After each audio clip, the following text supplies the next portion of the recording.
Good afternoon, everyone. Thanks for joining me in this video. Today is Thursday, the 8th day of January 2026. Yesterday being the 7th of January, the executive governor of Oyo State in Western Nigeria, Governor Makinde, confirms the killing of 5 forest guards in cross-border operation by people they refer to as bandits in his state, Oyo State. Now, who are the bandits?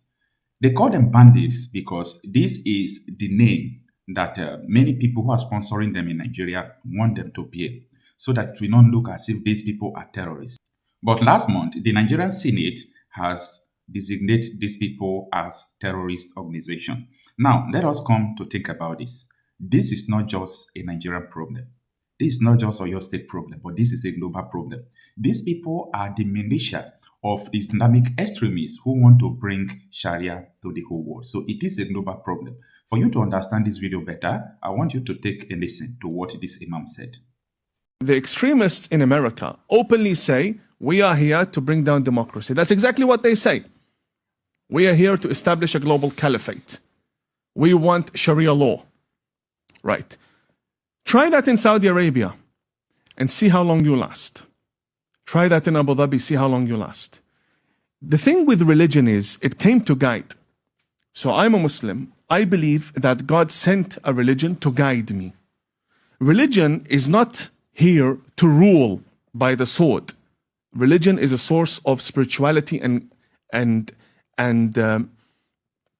taking the human hand by their hand to areas where they can excel in their humanity, in their moral understanding of life, in religion, in their relationship between themselves and God. That's the role of religion. Now, this is the mentality of a Saudi Arabian Muslim. I don't know about the generality of the Muslims in Saudi Arabia, but this is a personal ideology talking about Quran. But in Nigeria, let us look at what the Nigerian Muslims, what they think, their politicians who have been governors in Nigeria, who have been to the House of Senate, the lawmaking bodies, what do they think about Islam and Nigeria? Take a listen. Well, you see, people don't know what Sharia is all about. First of all, Sharia is the principles and practice of Islam. You can't separate Sharia from Islam. They are one and one. So any Muslim who tells you that he doesn't want to live his life according to Sharia, then he's not a Muslim. Do you think Nigeria should become a Sharia nation? That is my ambition, and that is the ambition of every Muslim in this country. So, as a leader, governor, chairman, president, you are expected to run your affairs with the dictates of Sharia. So, as a leader, governor, chairman, president, you are expected to run your affairs with the dictates of Sharia. All right, yes. As a Muslim in Nigeria, even though you are a governor, you are a president, no matter where you find yourself in the public position, you must direct your affairs to the dictate of Sharia. This is what Senator Sani Yerima is saying. Senator Sani Yerima was a governor of a state. He was 3-term senator of the Federal Republic of Nigeria. They are the people who fought for Nigeria to put Sharia into the Nigerian constitution that established the Sharia court, the Sharia police called Hisba, the Sharia Court of Appeal, and so on and so forth. And they put some states that they must practice Sharia in full term. Some states will practice Sharia in a partial term. But you see, the Sharia and blasphemy law in Nigeria is affecting everybody, not only the Muslims. A lot of people have been killed because they said they committed blasphemy, which is not enshrined in the Nigerian constitution, but it's a Sharia law. And people who are Christians who committed blasphemy were killed. This is what we are facing in Nigeria, and nobody wants to talk about this. This is the hard reality that people are denying, but it's important we know that this is actually what is going on. It is all about to bring Sharia not only in Nigeria, but to the whole world. So these people are not loyal to democracy. They are not loyal to Afro-democracy, the African cultural ways, and so on and so forth. They are only loyal to Sharia. Tell me, where are we going from here? Now, in one of my videos in the past, I talked about three systems they are using in Nigeria. It is a system of war to conquer people. But Almost 90% of the population in Nigeria fails to understand this. And I explain it like this. I said number one is the principles of deception. The principles of deception is what they call takia.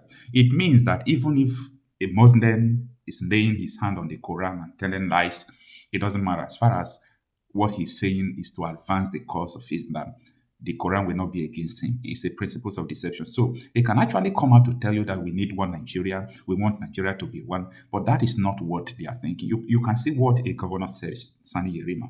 He is saying that no, as a governor, as a president, no matter whom you are, you must direct your affairs to the dictates of Sharia. So they want an Islamized Nigeria. Now, that is one, the principles of deception. You can call it takia. Then number two is the principles of Ahudabiya.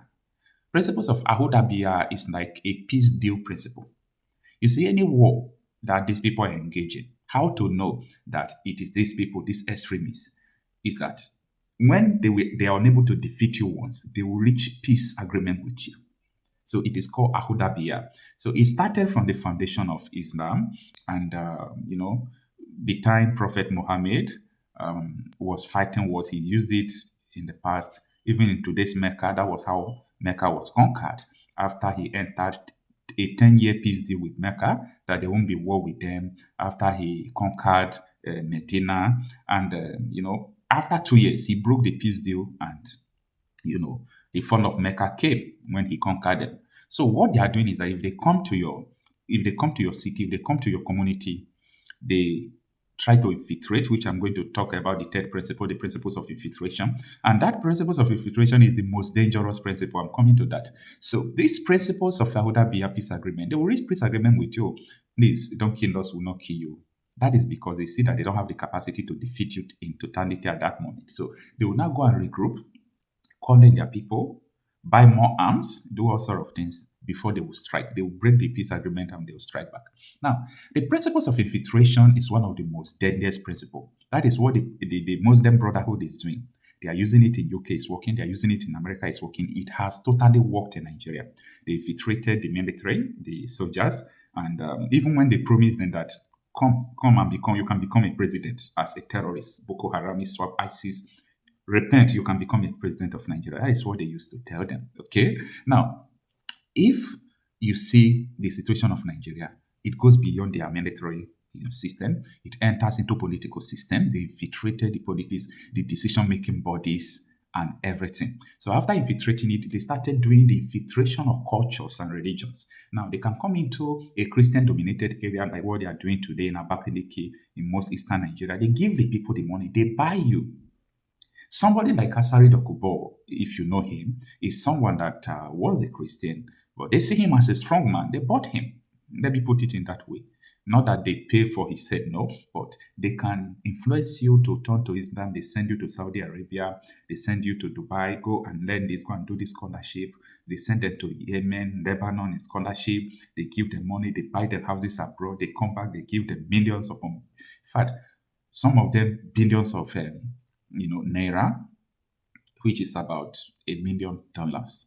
So when they receive such money, they can use it to do whatever they like and hold strong and also control some people. They will convert to Islam. These are the part of the principles of, infiltration. Now, for you to understand better the principles of infiltration, that was how, the Afghanistan fell totally to Taliban. Because when America was backing the Afghanistan soldier, these people, they use the principles of infiltration to outsmart America. There is nowhere the principles of infiltration will not work. That is the most unfortunate thing. Now, the principles of infiltration was working because they started recruiting themselves into Afghan soldiers, and they were patient and strategic. They were fighting little by little. America was backing up the Afghan soldiers till that moment. After so many years, their people has graduated into commandant. Their people have attained the position of military commandant in Afghanistan. So they started, massive confrontation against the Afghanistan soldiers backed by US. You know what they were doing? They did not kill any of them. They were surrendering. You know why? Because they have infiltrated. They are now the commanders of these soldiers. So they were calling them surrender. That was what US saw. The US have to leave. Like, you can't win this war. Because the people you are trying to help, you are trying to work with, they have infiltrated. And that is why US must learn the lesson for what they are doing in Nigeria, what they want to do in Nigeria. Collaborating with people who are sponsoring the same people you are fighting, it's nonsense. I know that America knows all these things, so they have the intelligence of people who are sponsoring these terrorists in Nigeria, even people who are in government, and so on and so forth. So, what I'm trying to say, in essence, is that you see, these people will continue. There is nothing that is going to stop them because this is a culture, a custom, it's their way of life. All these things started in Africa from Benin Conference when these Westerners shared Africa. The Portuguese, the Italian took their own, the English took their own. So many of them, the France came, conquered some territories, and so on and so forth. So it started since then. And when they came, they started amalgamating territories. Oh, we can't be here, be here, be here, be here. That is just the essence of amalgamation, so that we can control all of them once. They amalgamated it. So when they were leaving, they did not, return them to the way they made them. And they have to make sure that these people remain like this so that there will be crisis.